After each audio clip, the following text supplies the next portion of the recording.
Good to go? Yeah. This is ESBR Boxing, delighted to be joined by Dev Sahni. Dev, we've just been here in Belfast, press conference for Lopez Conlan. What did you make of it?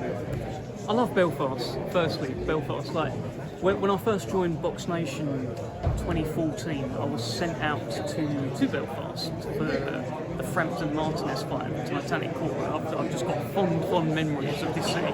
Tyson Fury facing off with Deontay Wilder after the epic Windsor Park night. So yeah, what did I make of the press conference? I thought there is a little bit of tension between them. It's simmering away.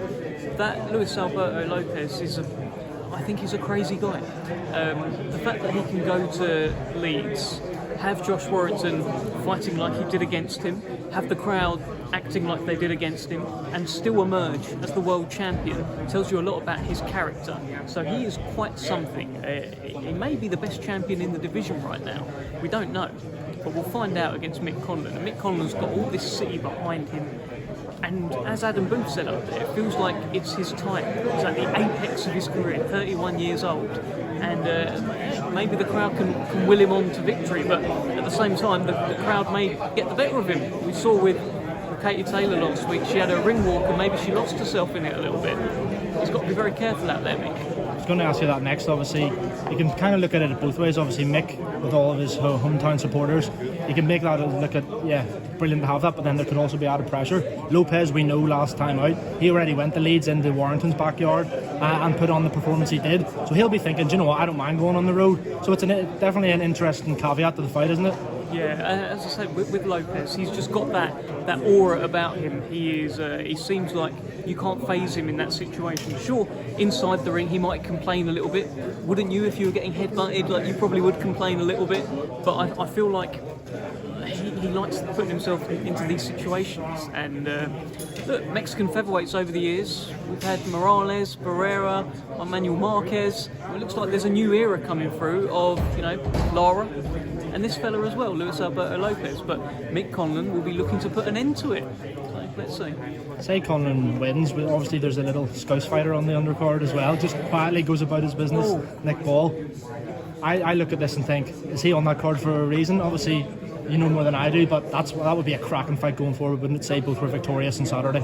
Absolutely. Nick Ball against any of the top names in the featherweight division is a cracking fight.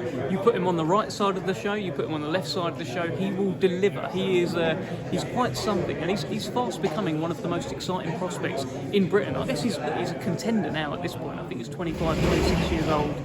And every time he gets an opportunity to shine, he shines and he grabs it with both hands. It was nice seeing that the world title belt was just behind his head. That's how it would have come across on the press conference. And I think before long, it'll be right in front of him. Yeah, I agree. Just quickly on a completely different topic, we've heard loads and loads over the past weeks or two about the heavyweight tournament in Saudi in December. Deontay Wilder's team said something that their side's done. Eddie Hearn said loads of times that Joshua's side's done. So it's now only Fury and Usyk apparently that have the whole up their end of the bargain. Is this going to happen, or is it all a load of rubbish? What do you think? I don't know, mate. I know about as much as you. I mean, the story changes every day. I can't keep up with it. People won't listen to my advice on this, but I mean, just wait for some fight posters and some official announcements. Until then, everything's just like hot air. And as you can see, the story changes all the time. Tyson was in Tenerife the other week talking about fighting in a bull ring there, and the public just laps it up. There's stories about it. He's doing his thing in Australia at the moment as well. I don't know. I'd wait for some official announcements, but hopefully everyone fights everyone and we get to see the best fight the best. Say that does happen in December. Obviously, it's quite a long time away now. Fury had said he was back in camp and all now and wants a fight before that. Any idea on who we might be able to see in the ring with Fury in August, September, maybe time? I don't know, mate. I mean, yeah, it's a tough one trying to answer questions on Fury because, as I say, the story changes a lot. Hopefully, we see him out. It would be great to see him out. He's the best heavyweight in the world. We saw him in December. We'd like to see him again before the end of the year, if the end of the year is a thing. Just cross your fingers and watch out for some official announcements rather than hot air. And just finally going back to this, obviously we've got 3 world title fights in the UK and Ireland on Saturday night. Kind of going to go stagger at different times, hopefully, so people at home could watch all 3. What, in your words, why would you say that this fight's the best one? Why should people tune into this one above any of the others?